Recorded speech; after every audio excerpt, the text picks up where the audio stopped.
Okay. Hello everybody. This is the Pastime Paradise podcast. It's a little weird today. It's a little different. This is your host Kahai. And I'm Aaron, and we are Aldrineless. I was gonna be like, and Aldrine or something, see if people notice. But yeah, we're recording it just at a little bit of a different time, and Aldrine isn't here yet. We don't know if he might jump in later, but for now, it's just the two of us, and we actually have something to talk about because it's a music thing that the two of us did together, and then later on, we got our friend Mark and our friend Kyle to join in with us, and Emily too, right? So Yeah. At one point, there was 4 of us. Do you know exactly when it started? I'm not even sure. It had to have been around 2022. And it started off just with the two of us sending tracks to each other, right? Sending music tracks. Yeah. Oh, you were going on a trip. That's what I remember. Oh, yeah? Yeah, because I think I sent you Lawrence's CD at the time. I can't remember which one. It was the newest one that came out then. Uh-huh. And then you kind of were like, I listened to the whole CD and this whole CD slaps, right? Yeah. So Lawrence the band, if anybody wants to look them up. They're like a full band with kind of a big group of people, but then the main 2 people are brother and sister, Gracie and Clyde Lawrence. I don't know, how would you describe their music too, even? It's like pop music in the best sense of the word. Yeah, like a blend of blues and soul and funk and just pop sensibilities. It's like horn driven. I don't know. It's fun. I guess that's what I would characterize it as. It's like just fun music. I think you might have said like, because I think we were at our old office and my sister showed me Lawrence actually, but I think I might have like played something for you guys or done something, and either you or Ryan were like, this sounds like the college band, but they're just like super tight, or like they're really put together, right? Yeah. But they have that energy and they're kind of fun, and it seems like friends who are just like, oh yeah, let's jam together. But the 2 siblings can write kick-ass songs. Yeah. And then the rest of them are like badass musicians also. Yeah. And really, like, some of our favorite bands are kind of like that, right? Where they all met in either high school or college, and then they just all were dedicated to the craft enough to really like kill it. Yeah. Because I don't know, we talked about it too, right? Where I started learning guitar, and then I found out that none of my friends kept up with learning guitar. I was the only one. Yeah. I guess it's like sometimes lightning strikes where it's just like, oh yeah, I'm also getting super into my independent instrument, so let's just get together and make a band, right? Yeah. And it's like, oh yeah, these guys are sick. Yeah, that kind of reminds me of, this is just like a quick story, but when I was in college, I really wanted to start a ska band. And it was kind of like that, right? I wanted a band with like electric guitar, bass, drums, but also horns and all kind of keyboards and stuff like that.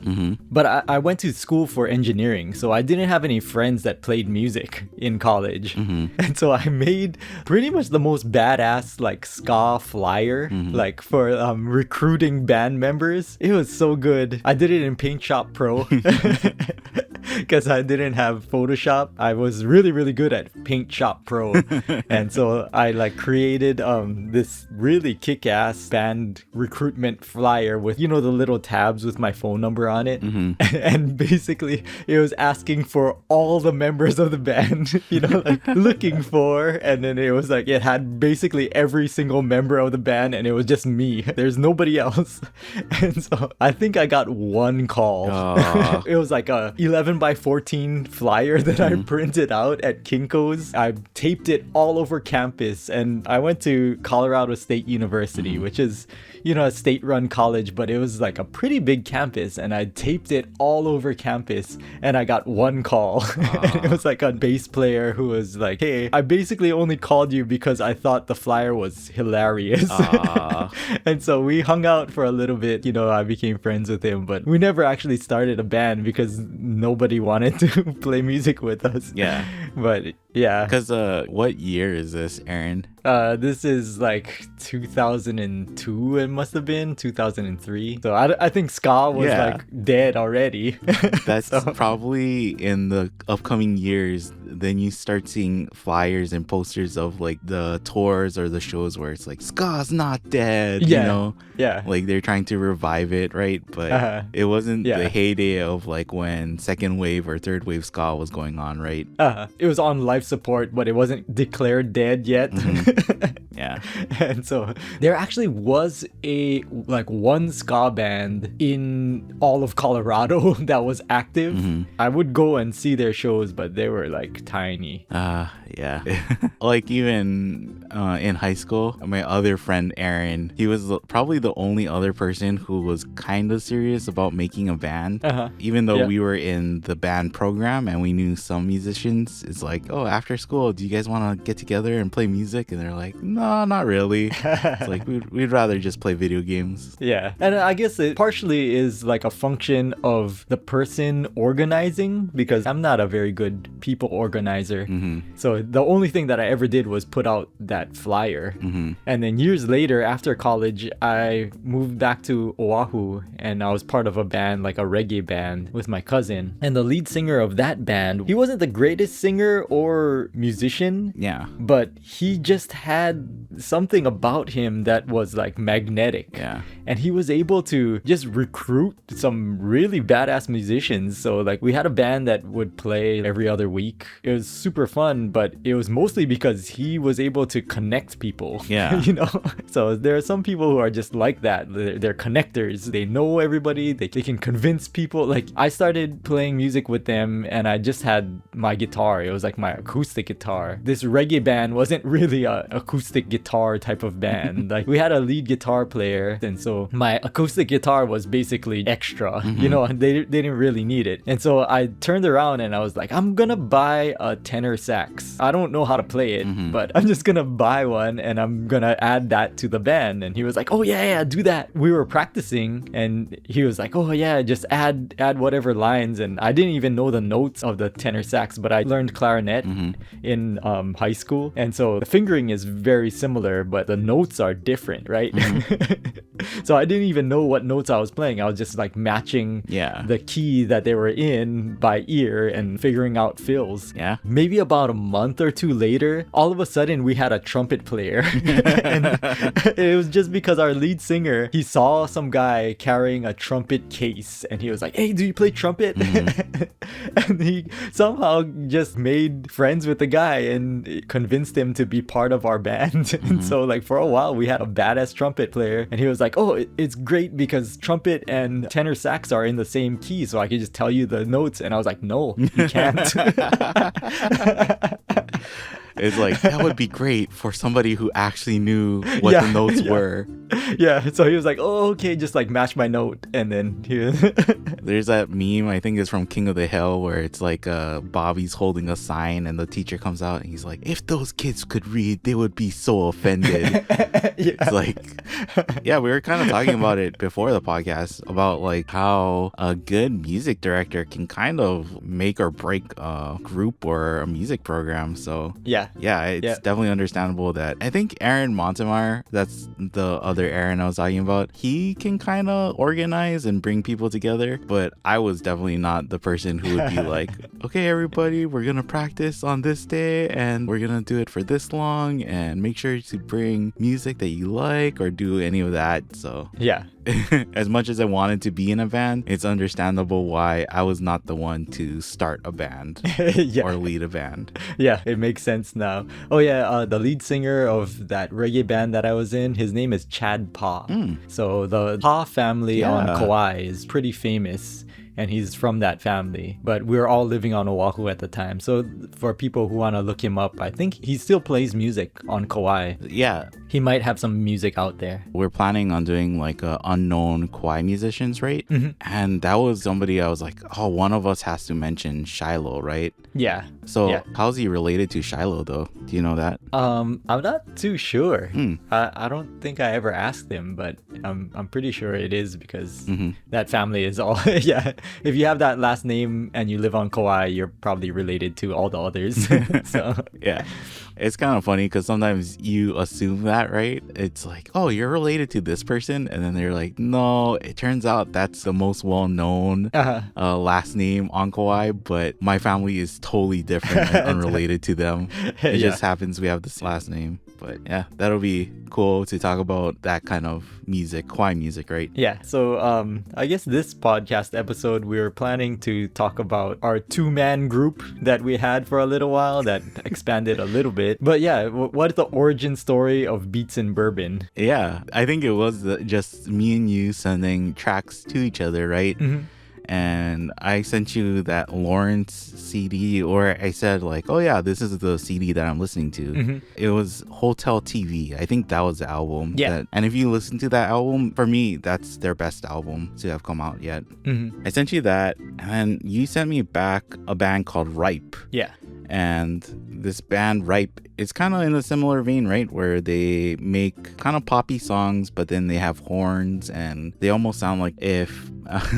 I was going to say a big band, but it's a big band for the 2020s, right? Yeah. Because it has horns and more people than normal. But yeah, it just has that kind of energy. I think I was listening to it, and there was a track on it called Tom Rose. And I think you're saying that you really like that track. Yeah, young Tom Rose, I think. And just listening to that and happening to listen to Lawrence at the same time, was it me or you who was like, I think these two tracks can work together as like a mashup, where it was young Tom Rose and Lawrence has a song called Freckles. Yeah. I think if you just listen to the two of them, are they in the same key or they're in slightly different keys, right? I'm not sure. Yeah. They might be in the same key. That's kind of the funny thing is like we kind of heard this and we're like, oh yeah, this would be a good mashup. And I know that the BPM for the songs are pretty close. Like they're maybe within 5 beats per minute of each other. Yeah. So rhythmically, they're really close, but the keys, I'm guessing they're similar enough because we ended up mashing up the songs, right? And we talked about it, but then both you and I went off and did our own mashups. And then that's when we decided like, oh, okay, one night we're going to come together, and we invited our friend Mark, right? I think Mark was there that first night, and we came together and we played the mashup songs that we made for each other. And then Mark was just like, oh, this is sick. And it happened to be at the same time, didn't one of our viewers send us like his bourbon from his bourbon company? Oh yeah. Yeah, so we're drinking bourbon, or we let Mark try this bourbon too, because we were like, oh, this bourbon is badass. He's like, oh, we should call it Beats and Bourbon. Yeah. And it was like, oh, okay. And then we kind of just decided like every once in a while we would meet up, just hang out and talk music. And it ended up being where it's just like, hey, I'm really into this song, check it out. But then we would set either like a song or a parameter or something, right? Where it's like, okay, let's make a mashup using this song. And then in a week or in a couple weeks, everybody's going to come back together and show what kind of mashup they made using their song. Do you remember after that first mashup that we did, what was the next mashup parameter we had? Just kind of looking through them. I forget which one was next. It might have been Plastic Love. Okay. It's a Japanese song, right? Yeah. Kind of like a city pop Japanese song, Plastic Love. I forgot about that one. Yeah. Yeah, what's the name of that? Maria Takeuchi or something like that? Is that it? Yeah. That's her name? Yeah. I think if you look up Plastic Love and you'll see like a black and white photo of kind of young girl. Yeah, that's pretty much it. And it was blowing up all over at that time, right? The city pop genre of music. Because was it called city pop in the 80s when it came out? I'm not sure. I know for sure when it started being popular in the 2000s, then that's what people referred to. But yeah, I mean, because it's kind of J-pop from, what is it, the 70s and 80s? Yeah. And I know like some of the artists are still going and still making music, but if you listen to city pop specifically or city pop playlists, it sounds very much like that time period, right? Yeah. Even if it's more modern. Yeah. 70s and 80s, like Japanese pop. Kind of with synth, right? Like synth wave to kind of that feeling. So I guess that was kind of popular on the internet. And we decided to challenge ourselves to do a mashup of Plastic Love and something else, whatever you wanted, right? Do you remember what songs you mashed up with City Pop or what Plastic Love? My mashup was Plastic Love and What's Up by Left Eye and Donnell Jones. Yes, okay. I think also, I guess we should say, we had our friends come in, and I think it's always great when, you know, Mark and Kyle and Emily, we just hang out. It doesn't matter, right? Whatever we're doing. But really for the mashup part, it was really me and you who would talk about songs, and then both of us would get so into it that we would mash up songs together, right? So I remember even coming back and showing our song, I would strip the songs into different parts, like doing vocals, doing drums, guitar, you know, instrumentals and everything, using different techniques depending on what I could do. But I would do that, and then I would bring it into Ableton, and then I would make a mashup in Ableton, which is a digital audio workstation. It's like a recording program. But then the thing is, I remember us coming together, showing our mashups, and then Mark being like, Aaron, how did you do this? And you were like, oh, I did it in Sony Vegas, which is a video editing program. And being like, what the hell? So at least with Ableton and stuff, you can see a table and it lays out the beats and you can kind of match it up by that. But Sony Vegas does not have that. I think they might have it, but it's pretty deep. But you did not do that, right, Aaron? You just like kind of listened for how it lined up. Yeah. There was no, what is that, like quantizing or whatever? Yeah. Like you could snap to the grid. Yeah. I was just doing it by ear. But I was separating the tracks into like bass vocals and all the other instruments. I used RX Isotrope. It's like kind of an industry standard for cleaning up audio. Yeah. And it has a track separation feature. You use the same thing too? Yeah, I think it was Isotope. Yeah. Like Izotope. I was using RX9. I think from RX maybe 8 or so, they've had this track isolation feature, and now they're already up to like RX 13. But even that, I think there's things online that do it for free and do it pretty well too. So it's become easier and easier to make your own mashups and do stuff like that, right? Yeah.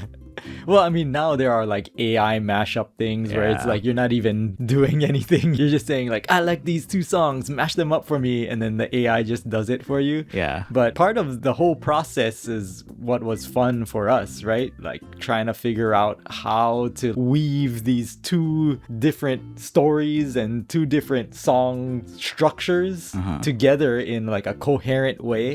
That was part of what was fun for me, is like I would try to keep the same type of structure for the song. So like if one of them had verse chorus, I would try to weave the verses together or like the choruses together and like make the final song still have the same type of structure. If there was like a bridge, sometimes I would throw that in. If the bridge for one song was stronger than the other, I would try to throw that in. Yeah. So I guess it started off with songs that we thought would be good together. So like that Young Tom Rose by Ripe and Freckles by Lawrence, they sounded similar enough where it's like, oh, you could easily do this. And then it started becoming like the challenge was to take disparate songs, like songs that were like vastly different, and like try to fuse those together, or like take this thing and throw it into any other song that you wouldn't think that it would go into, but make it sound good. So yeah. Because you pitched we had to use the intro from Hello Kitty in one of the songs. Yeah. Was that the third one? It might have been. My girlfriend, or my wife now,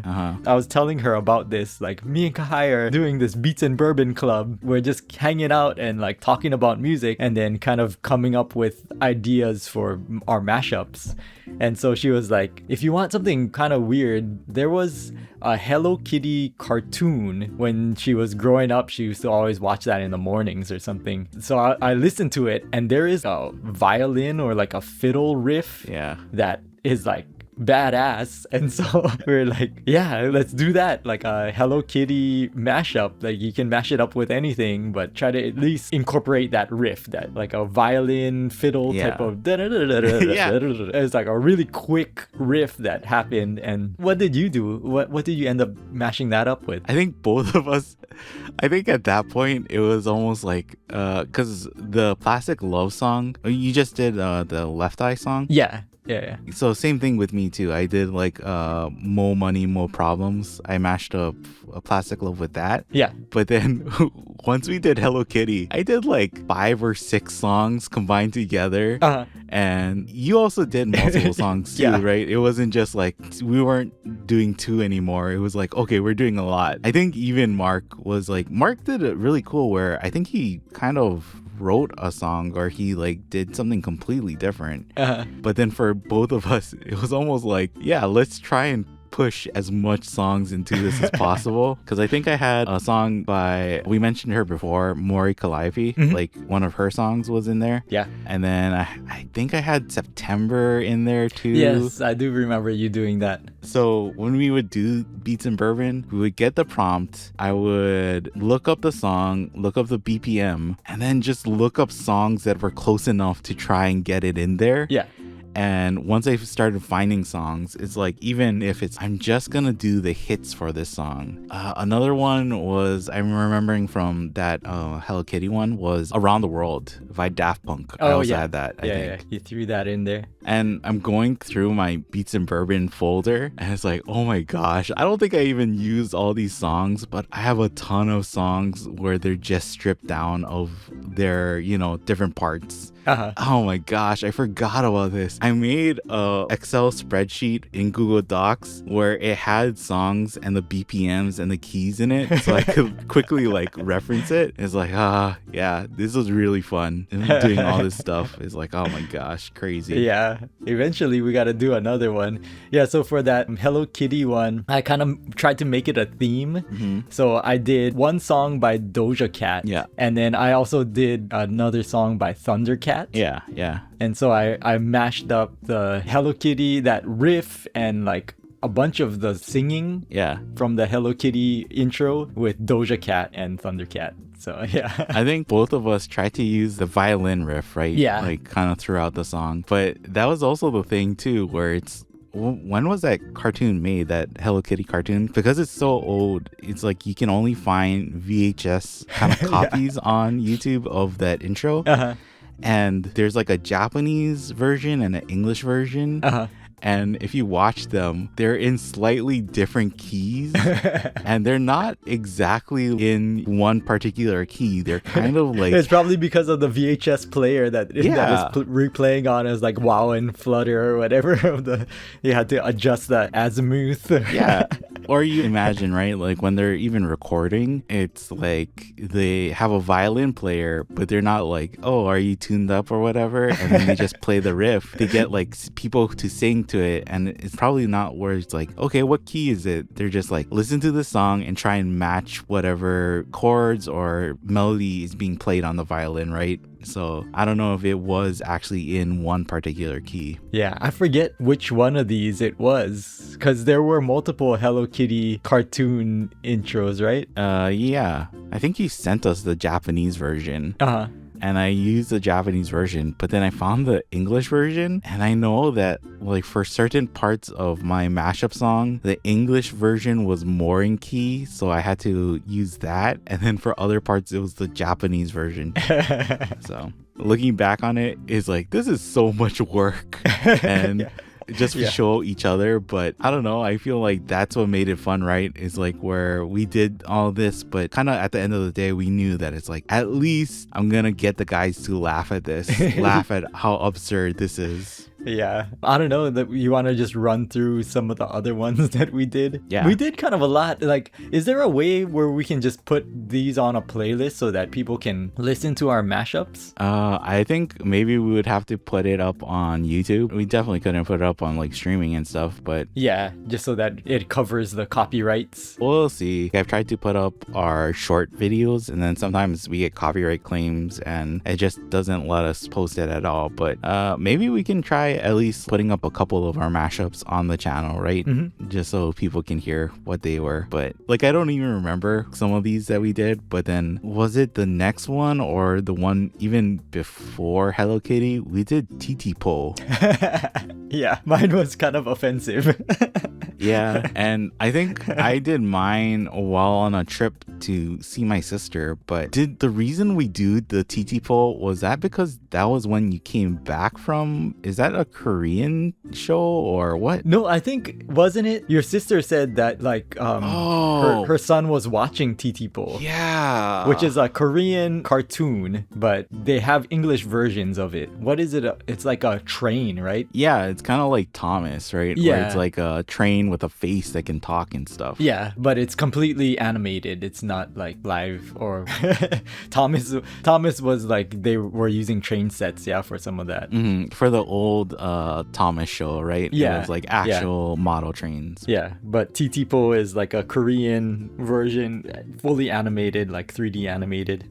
Yeah, I think that is another one that I have both the English and Korean version of that opening Titipo.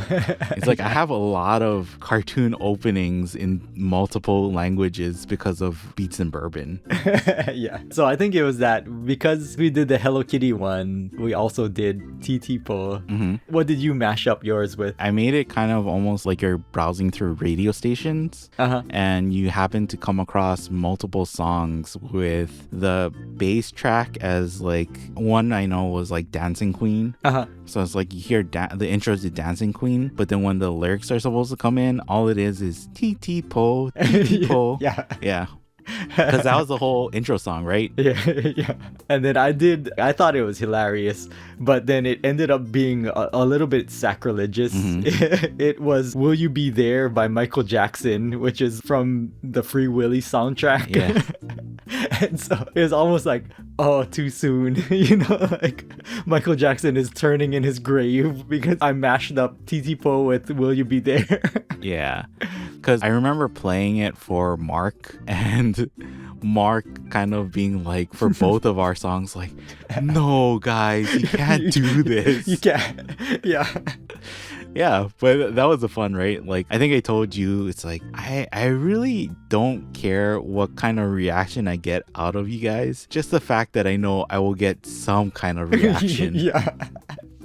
This whole experiment was just for fun for us, right? We're just trying to entertain each other. Yeah. And then I think, at least for me, I know there's a few times where we would be showing each other songs and being like, oh, that song is sick you made, you know? I think it definitely helped me to even get better at like BPMs and keys and knowing how to fit songs together too. Yeah. And Kyle was saying like, oh, well, you guys do the mashups. I've been taking some of this stuff and then thinking about doing like live mashups in my show, right? Because I can play whatever I want. And if I know that the lyrics can fit over it, then I can do that too. Yeah. So Kyle he still does play music. He just does a solo show with him playing guitar. He plays around Kauai. His regular gig is at Kalapaki Joe's in Poipu. If anybody is visiting Kauai, you can go visit Kalapaki Joe's and watch Kyle Ferruccio play music. But he does a great job of his live set where he does mashups of things like on the spot,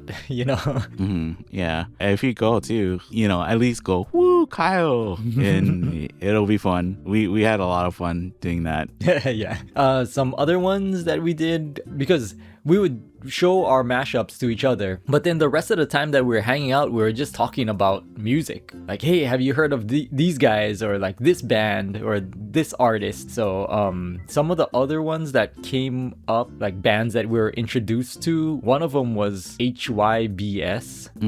Yeah. It's like a music duo. I don't think they play music anymore, but yeah. Where are they from? Because they're from like a Southeast Asian country or like... Yeah, Taiwan, I think. Yeah, I think so. Something like that, right? Yeah, but all of their songs are in English, so...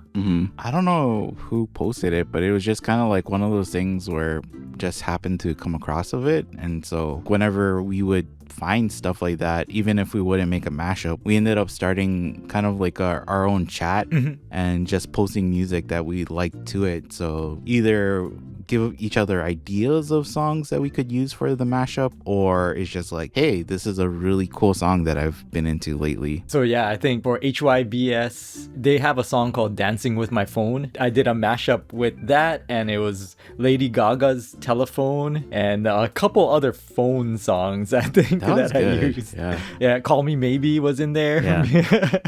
Yeah, so I did like a phone theme mashup Yeah. with HYBS's Dancing with My Phone. So yeah, yeah. I think I ended up doing, there's like a indie company that releases synthwave songs, and I used one of their songs to mash up, but then I ended up using John Mayer's song. Was it New Light? New Light. I think it might have been that song. And then it's a song from Cyberpunk, the anime. This is kind of sacrilegious too, in a way, because this is like a beloved song in that community, and I used it to mash up with something else. But the song is called I Really Want to Stay at Your House. And I think I just kind of got the idea of like, because that song is very synthy too. So I think I just used songs kind of in a similar tone or genre almost. The next one we did, or I don't know if it was the next one after this or even before, you remember Mark pitched to us Janet Jackson? Yeah. So anything from Janet Jackson's catalog, mash it up with something else. Yeah, I think I used a Michael Jackson song, but I almost feel like we might have used the same song, ended up using the same song, or did you use a Michael Jackson song too? No, I don't think so. Do you remember what Janet Jackson song you used? Oh, dang it. I had to look it up because I remember I happened to come across somebody put up a recording of like a 45 vinyl that had the instrumental to whatever song. So that was really cool to get like a clean instrumental take. But then because it was on vinyl and, you know, the vinyl probably wasn't in perfect condition. Yeah. It was like a little warped in some places where you could tell it was slowing down and speeding up and stuff. When you do the mashup, it's like, scrub it a little bit here or like push it a little bit there. So do you remember what song you did? Yeah. I mashed up Busty and the Bass because that was another one of the guys that came up during our Beats and Bourbon just meetups. I forget what song it was. And it was Janet Jackson's All For You. And so I mashed it up in a way where it seemed like they were talking to each other. I remember that. Yeah. It was basically in that song by Busty and the Bass. The storyline was like, if you're gonna break up with me, just tell me. And so like he was downtrodden and not confident about himself. And she was like trying to come on to him. So it's like, no, you got me wrong. Like, I want you to come on to me, you know? And so it was kind of like, I mashed it up in a way where it seemed like they were talking to each other. And like, he was the not confident male and she was like the super confident female. And they were like miscommunicating. I kind of feel like, didn't you play with channels too, kind of, where it's like the voice came out of the left and then the right too? The guy was on one side and then the girl was on the other side. And so the cool thing too is when we would meet up, Mark would have his speakers and he'd plug it in. And so hearing our songs on like pretty loud, pretty good speakers is like, this is it's just like so funny how it's like our little ringy dink mashups, but then being played on like badass speakers, right? Yeah, it was so good. Yeah. So fun. Thinking about that, I'm trying to look for the Janet Jackson song that I did, but I came across some other songs that I mashed up. And eventually it kind of became a thing where, because Mark started working more, so we couldn't meet up as much, but we would just post online, right? Kind of ideas that we had, and then we would just make mashups and kind of show each other. But then I was hanging out with one of my friends who he plays ukulele, but he's not like a music guy at all. And him and our other friends, we get together and play tabletop games. I think he was playing country music on his TV, like a country music playlist. And I'm sorry to say this, but country music is probably like my least favorite genre of music. But I got it in my head, I want to irritate my friend by mashing up his favorite country songs with music that he would probably hate. So I asked him him, what genre of music do you not like? And he was like, oh, I probably don't like J-pop or K-pop the most. So I was like, okay, I got you. Or I was like, oh, I'm gonna mash this up. And even telling him that, he was like pissed off already. He was irritated. He was like, oh, come on, Kai, don't do that. And then I think maybe a week later, I sent him in a text like, hey, I did this just for you. And then he just responded back like, I hate you. You know, it's like, even that, it's kind of bad, but I can see why people like to troll. It was kind of fun. It was kind of fun messing with people that way. Yeah. Was it Notorious B.I.G.? Did we do one that was just based around him? I don't think so. I mean, because I think I just used his music a lot. Oh, okay. Because one of the songs I mashed up was maybe Hypnotized from Biggie, but it was that and Big Boy in Love. Yeah. Baba B. Yeah, and that was to try and get like that kind of theme too. I think the other thing I mashed up with that was Wagon Wheel. I think Wagon Wheel worked surprisingly well with that song for some reason. So yeah. Or I also did I mashed up all the songs that the title was Still the One, right? Because there's that Orleans song Still the One and Shania Twain. Yeah. And then like a boy band, they do Still the One. So yeah. Do you remember any more that you did? Well, the Busty and the Bass song that I mashed up with Janet Jackson was Out of Love. So Busty and the Bass, Out of Love, and Janet Jackson, All For You. I did use Hypnotized by Biggie. I forget who it was, but it was another band that we were talking about when we were hanging out. Mashed up those two. We mentioned Cody Fry. Yeah. And it sounded kind of like a song from like an 80s movie. And so I mashed up a Cody Fry song with You're the Best Around from Karate Kid and The Eye of the Tiger by Survivor. Yeah. I remember that. Yeah, that was a good one too. Yeah, and I put in clips, like sound bites from both movies. Yeah. Oh man, this was like too much. Yeah, Aaron, we did like too much for this for this joke, because I started making videos to send to our friends too of the songs that I was mashing up just to annoy them. Yeah. Oh, the song by Cody Fry was Better. Oh yeah, that's a badass song. Yeah, that's a good song. So if you listen to the song Better by Cody Fry, it sounds like it should be in like an 80s movie. And so I just took that idea and ran with it. I mashed it up with actual 80s movies. Yeah. And like the leading track or like the headline track from the soundtrack of those movies. Yeah.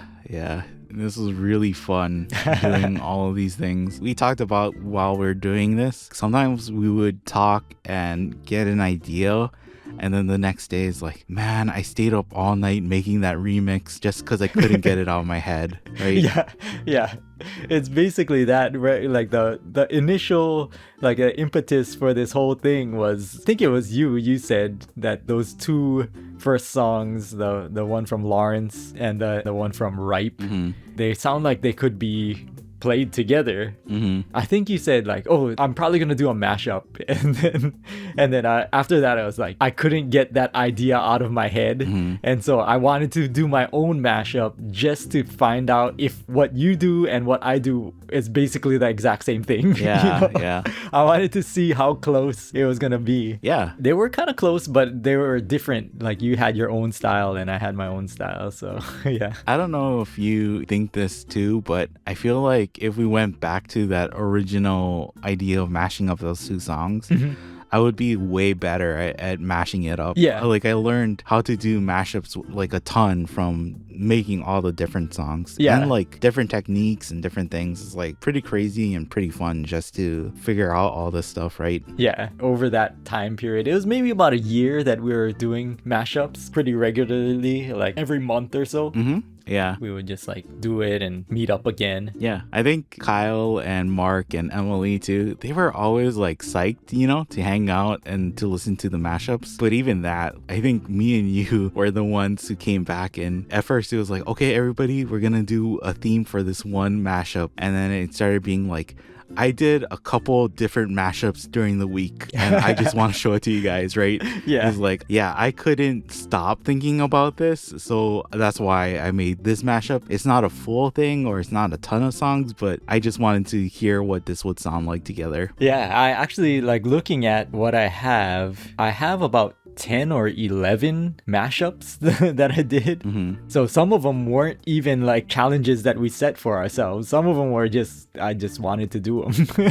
Yeah, I think even the Hello Kitty mashup, I remember telling my sister that we were doing this thing and I wanted to show it to her. So I sent her a file and then I had to be like, whoops, actually, that's the wrong version of that mashup. I made multiple versions with different songs. It's when you look back at things you did and it's like, I can't believe I did this much for this thing. Yeah. It's a compulsion. You couldn't not do it. So yeah, I think we've talked about it though, where it's almost more harmful for us to try and stop the compulsion instead of just being like, let it run its course, get it out of your system, and then I can actually or we say like, I had this idea, I know I have to work, but I can't work until I do this idea first, right? Yeah, it's more efficient if I just do the thing that I want to do first and then I can get back to actual work. Yeah, get it out. Yeah, but I think that's a pretty good place maybe to wrap up for this week's Fast Time Paradise podcast. I know it's a little bit different with just the two of us, but hopefully you guys had fun. And I don't know if anybody who's listening to this will have been like, oh yeah, I've done mashups. I guess we can say that one of the listeners, I saw that he got like a turntable. So that's pretty cool. And he's like trying to scratch and stuff. Yeah. Oh, nice. Yeah, Chris. Yeah. I think we've talked about having Chris even on the podcast. And if we do, that's something I want to ask him about or talk about, you know? But yeah, for whatever weird reason, if you guys can relate and have done mashups, or maybe if you guys have thought about doing mashups or have done something like that yourself, let us know. And I don't know, maybe we'll bring back this thing too, right? Like maybe we can do some fun kind of mashup projects on the side or something. Thanks for listening. And if you want to be a part of our community, head on over to patreon.com/PPPod. You can join the Strandy tier for $5 and then you can listen to the extended PP that comes out after the main podcast, or you can listen to the main podcast a week earlier than other people get it. So head on over and be a part of the community. Thanks for listening.